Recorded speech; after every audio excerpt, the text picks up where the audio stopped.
JRBT final merit list released. At the end of this list, it is written that 403 posts could not be filled due to non-availability of eligible candidates. Tripura Unemployed ITI Pump Operator Cum Machine Passed Out Students Organization said this in a press conference at Agartala Press Club on Friday. They wanted to know the details of this statement. At the same time, they demanded from the state government and JRBT that the non-filled technical posts should be filled from the applicants who have qualified. Even after this, there are vacancies but to be filled up through the recruitment process. They say many candidates are in their 40s. Age will pass in the future. They appeal to consider their matter seriously. সবাইকে ধন্যবাদ। আমরা Tripura unemployed ITI pump operator cum mechanical pass out student organisation আজকে আমরা আমাদের প্রথম press meet এখানে সবাইকে আমি ধন্যবাদ জানাতেছি এবং পাশাপাশি আমাদের রাজ্য সরকারকেও ধন্যবাদ জানাই, কারণ জেআরবিটির মাধ্যমে রাজ্য সরকার যে 1980 জন বেকারদের কর্মসংস্থান করেছেন এবং আগামীতেও করবেন, তার জন্য জেআরবিটি কর্তৃপক্ষকেও অসংখ্য ধন্যবাদ জানাই। কিন্তু আজকে আমরা আপনাদের সম্মুখীন হওয়ার কিছু মূল কারণ আছে। আমরা ব্যক্তিগত আমাদের যে পাম্প অপারেটর টেকনিক্যাল পোস্টগুলির বিষয় নিয়ে সেগুলি আমি একটু বিশ্লেষণ করব।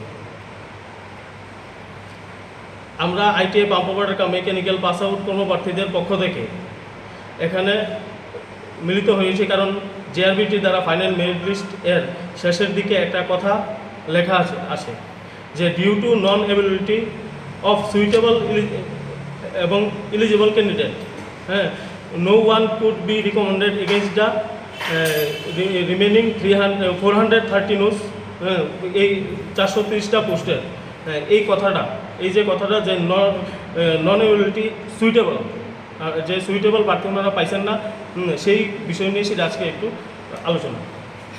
এখানে যে non availability of suitable candidates এর তালিকায় টেকনিক্যাল পোস্টগুলি রয়েছে, যেমন 182 plus 210 pump operator junior operator pump 182টা এবং মাল্টিটেক সিন অপারেটর 210টা, টোটাল 383টা পোস্ট ভ্যাকেন্ট রয়েছে।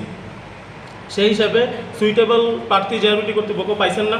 ঠিক আছে, প্রথমত যে 21শে ফেব্রুয়ারি সালে যখন আমাদের জুনিয়র অপারেটর পাম্প টোটাল 236টি এবং জুনিয়র মাল্টিটেক সিন অপারেটর 209টি, টোটাল 445টি টেকনিক্যাল পোস্টের জন্য বিজ্ঞপ্তি জারি হয়, যেখানে কিন্তু পোস্টের নিরিখে প্রয়োজনীয় কোয়ালিফিকেশান বলা হয়েছে।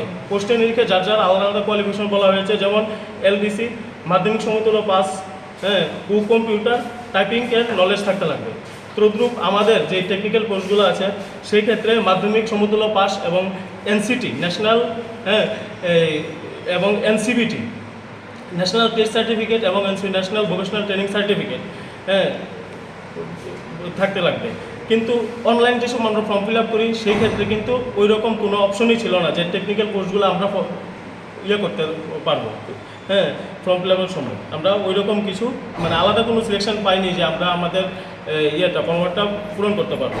ঠিক আছে, এবং তদ্রূপ সিলেবাসের ক্ষেত্রেও কিন্তু কমন সিলেবাস ছিল, কিন্তু দেখা যায় প্রশ্নপত্রে এলডিসি এর কোয়ালিফিকেশান অনুযায়ী কম্পিউটার বিষয় নিয়ে যেহেতু প্রফেশনাল যেমন মাধ্যমিক পাস এবং পাশে এলডিসির ক্ষেত্রে computer knowledge typing stage qualification যেই প্রফেশনাল যে কোয়ালিফিকেশান চেয়েছিল, আমাদের ক্ষেত্রে তদ্রূপ মাধ্যমিক সমতুল্য পাস এবং যেই এনসিবিটি সার্টিফিকেট পেয়েছিল।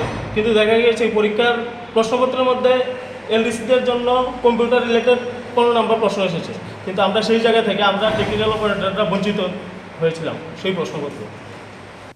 Reported by Pranav from Agartala, Chini Khorang.